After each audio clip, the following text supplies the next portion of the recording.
Thanks, Jen. Good to be with you all today. I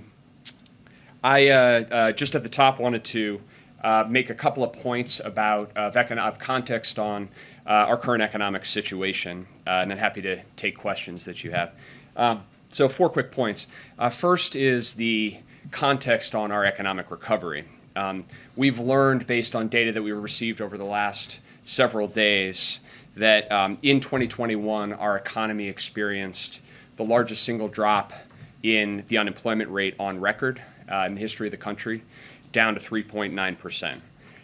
The most jobs created in any year on record, 6.4 million. The strongest economic growth of any year in nearly 4 decades, coming in between 5 and 6% over the course of 2021 in all likelihood, and real household income that is taking into account of price increases increased in 2021. So just to repeat that context, the largest decline in unemployment, the most jobs created, and the strongest economic growth in nearly 40 years. The second point is we got December price data today, and I would note that we saw a welcome deceleration in the rate of price increases in a number of respects.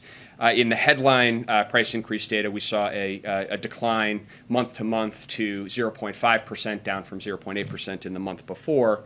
It's still too high, but a moving in the right direction.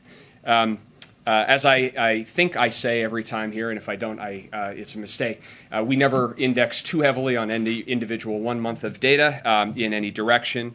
But I would note that we saw in prices from November to December a decline in the rate of growth of the prices for food at home, which is a technical way of saying food that people buy in the grocery store. And we saw a drop in the price of energy, both at the gas pump, but also natural gas and winter heating costs. And many of you focused on the annual 7% rate. If we are trying to look at where we are headed, the month-to-month changes are more instructive. And most independent forecasters continue to project that we will see moderation in price increases over the course of 2022. Third point is the global context for this data, both on prices and on economic growth writ large. What we're seeing right now is these price increases are a global phenomenon, and that reflects the nature of the global challenge of coming through a pandemic crisis and a pandemic-affected recovery. Over the past 6 months, price increases in the United States and Europe have basically run neck and neck. In December, the EU saw its highest recorded inflation on record. Germany saw its highest inflation in December since reunification.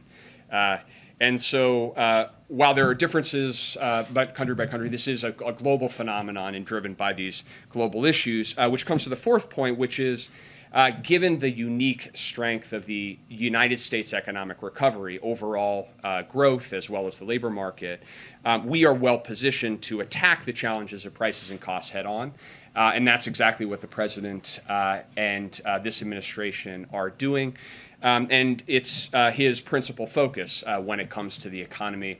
As he laid out on Friday, his approach to attacking prices and costs are grounded in the premise that the right way to do this is to build on the economic successes that we have seen, not to abandon them.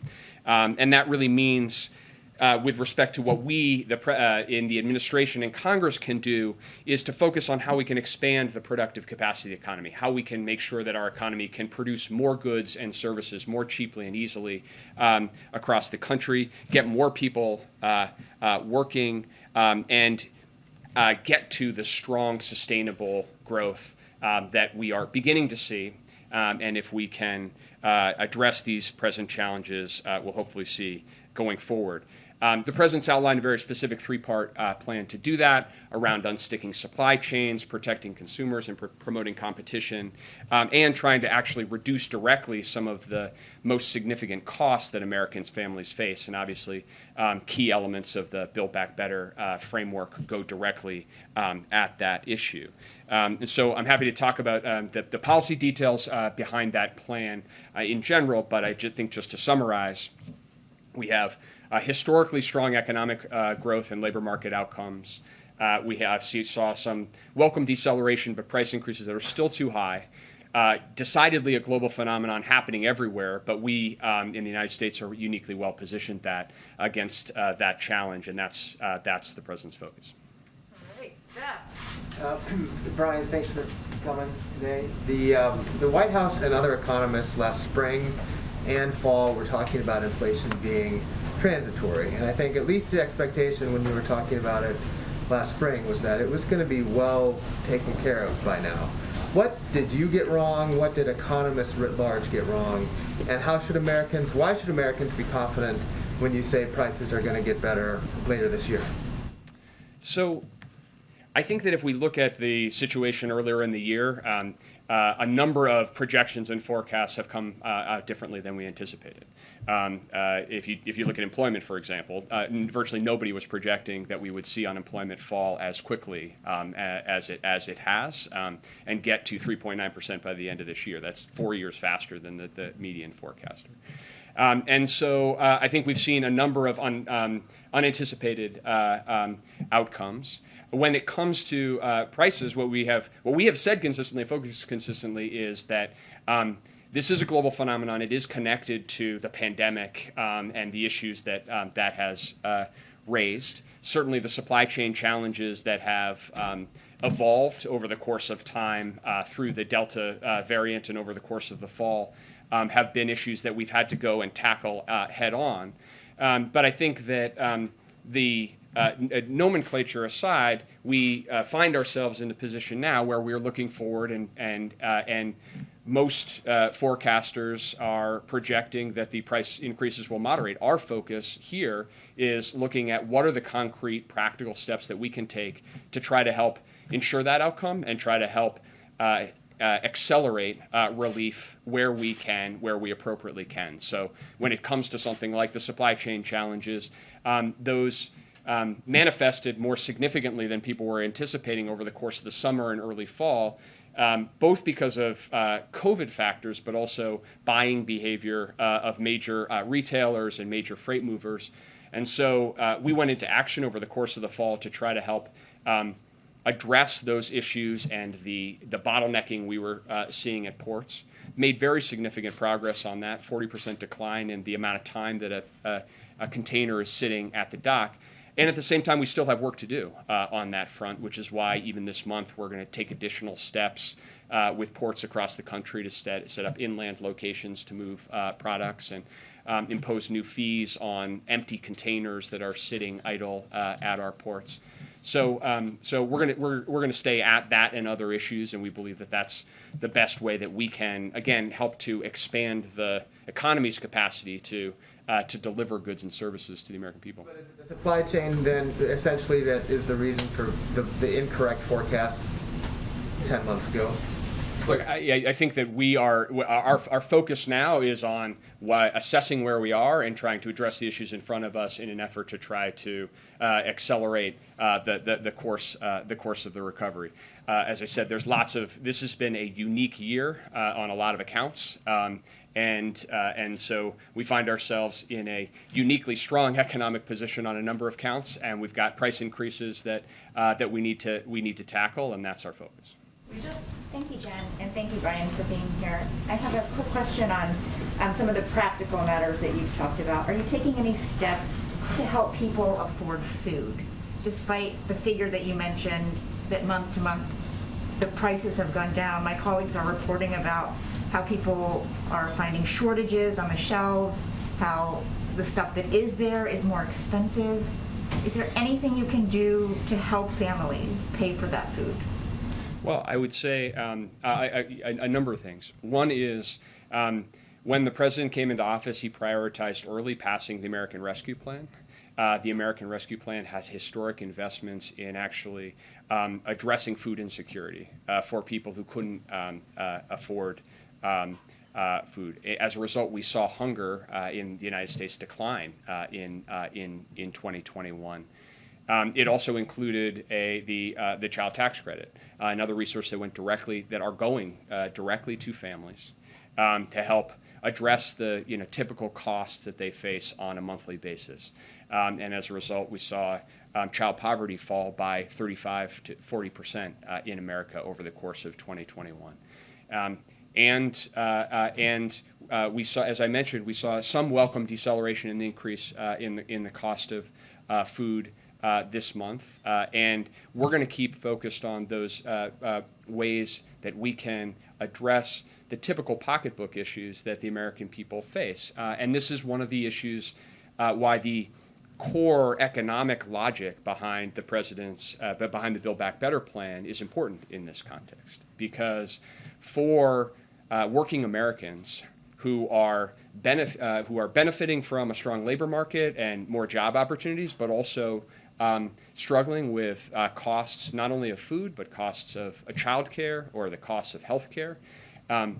The components of the Build Back Better plan would directly address those issues by providing a tax cut to families directly in their pocketbook, and then reducing other of their most salient costs. So for a lot of the families that you're talking about, if they only had to pay 7% of their income in childcare, that would free up a lot of resources to invest in other monthly needs. So, and short of that passing, and separate from what you have already done, the measures you mentioned, is there anything new you can do to help the food situation? Well, I would say first, what we have done is historic and has made a big difference. Number two, our central economic legislative priority is getting those elements of Build Back Better in place, and part of the urgency of that is to address precisely the challenges that you are identifying. And beyond that, we are looking at ways that we can unstick elements of the supply chain that may be getting in the way of, for example, physical product getting to market. And certainly we have seen over the course of this fall, we've seen concerns about product shortages in particular categories and otherwise. What we've seen overall, if you look at retail inventories, including grocery store inventories, they're actually higher now than they were pre-pandemic, so in a pretty healthy place. But that doesn't mean that there's logistical challenges at bottlenecks that may be localized. And to the degree that we can work with private sector companies and help, ease the challenges in their private sector supply chain, certainly we will remain open to doing that. I do have one question on the global challenge, since you mentioned it. The president mentioned it today. Can you talk about how much you believe China's latest round of lockdowns and its zero case doctrine is having an impact on inflation, since obviously it's impacting the global manufacturing? And has the administration had any conversations with China about the factory workers, about the lockdowns? Yeah. So there's no question that the global nature of the pandemic affects global supply chains and has affected the flow of goods across economies.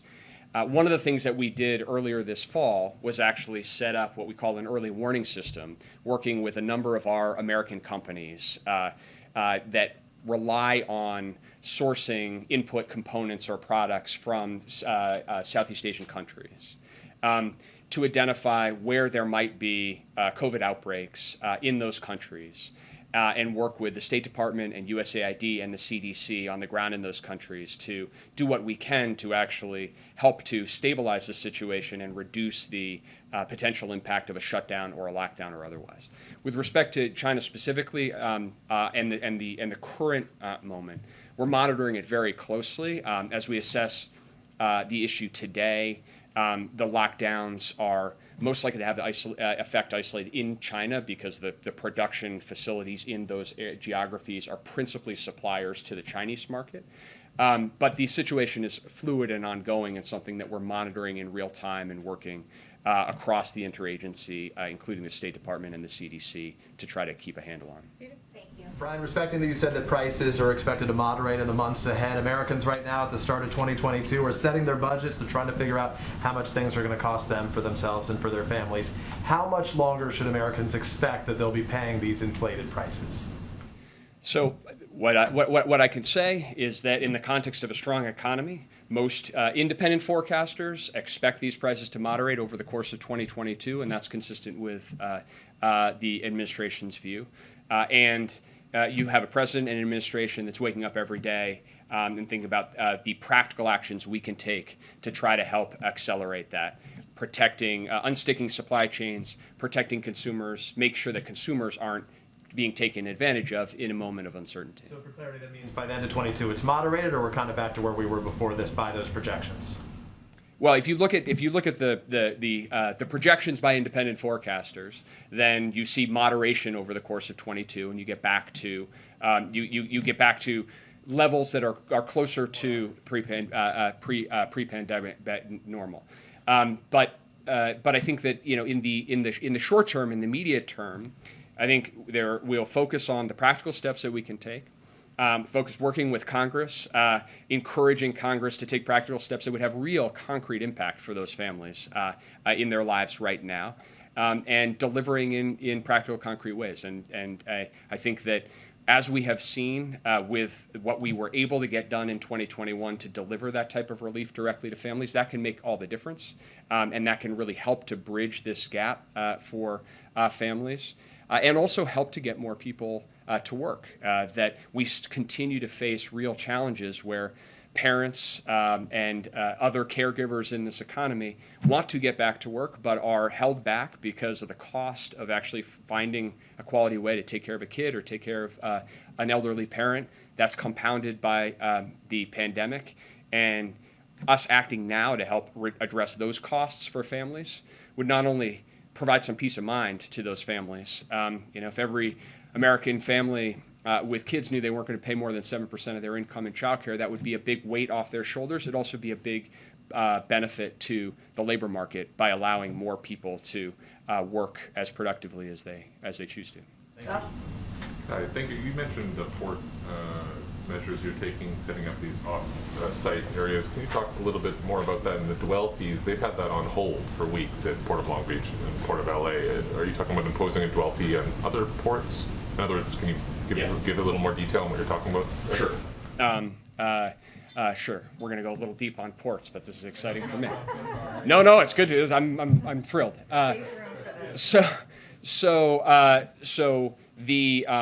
The first issue of the inland ports, and the idea here is relatively simple, which is if you're having to offload all of the containers at one location, it creates a bottleneck. It means fewer things moving through. If you can push that product out to facilities inland, then you can increase the throughput. We've taken steps at the Port of Savannah to open multiple ports, and we've seen real progress there, reduction in the backlog coming into the Port of Savannah quite noticeably. So we're going to take action at the Port of Oakland, finalizing inland port opportunities there, basically running the same play there as well. And we're working through the national port associations to basically work with any port that sees that as an opportunity to try to deploy that. And we have money that we have been able to deploy associated with the president's infrastructure legislation to try to help move that as quickly as possible. On the dwell fees, there's the issue around the fees on import containers that they have identified and said they're willing to impose. Just the threat of doing that was actually quite effective at getting the ocean carriers to move on their own and provide incentives, carrots and sticks to move that through. Now, this month, they are focused on a fee on export containers, basically the empty containers that are sitting idle that need to be moved off and shipped off in order to create more space. And they have announced that they will impose those fees by the end of the month. But as you know, part of the announcement of those fees is to give everybody an opportunity to figure out, is there a more efficient way to solve this than the imposition of those fees? But that's where things stand. Forgive me, both you and Jen, for asking about the Fed on December 1st. You said that the president would be making choices in the coming days on the 1st, and you said that part of the reason to make those picks was so people could, quote, face squarely head on the economic challenges that we face, the governors can. So at the time, we're talking about imminent picks that would help the central bank, who the president is now banking on to help fight inflation, see around corners and address crises. 6 weeks later, we don't have picks. So I guess my question is, what's the holdup? What changed? And do you think that that 6-week delay is having an impact? I mean, you're relying on the Fed to be able to help curb inflation, and they don't have a full bench. So in your last question, no, I don't think it's having an impact. I think that the most immediate issue on that score is that the president's two nominees to be the chair and the vice chair of the Fed are now up in front of the Senate. One had his confirmation hearing yesterday. The other will have her confirmation hearing tomorrow. And Senate moving expeditiously to confirm both of those nominees is important, and we are grateful to the leadership, the committee leadership of Chairman Brown and others in the Senate for moving quickly, and that is important. At the same time, we are working closely with congressional leadership to finalize those additional nominees, and are confident that we can move them on a schedule that will mean that they will be in place at the appropriate cadence.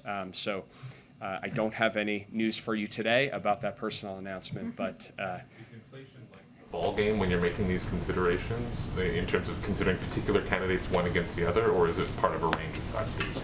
So I think the president laid out his thinking relatively, in a sort of relatively detailed way in the context of announcing Chairman Powell and Governor Brainerd for the positions that he's nominated them to. And I think that basic approach extends to the other chairs as well. So obviously, expertise, independent judgment, and proximity to the range of issues that the Fed is facing.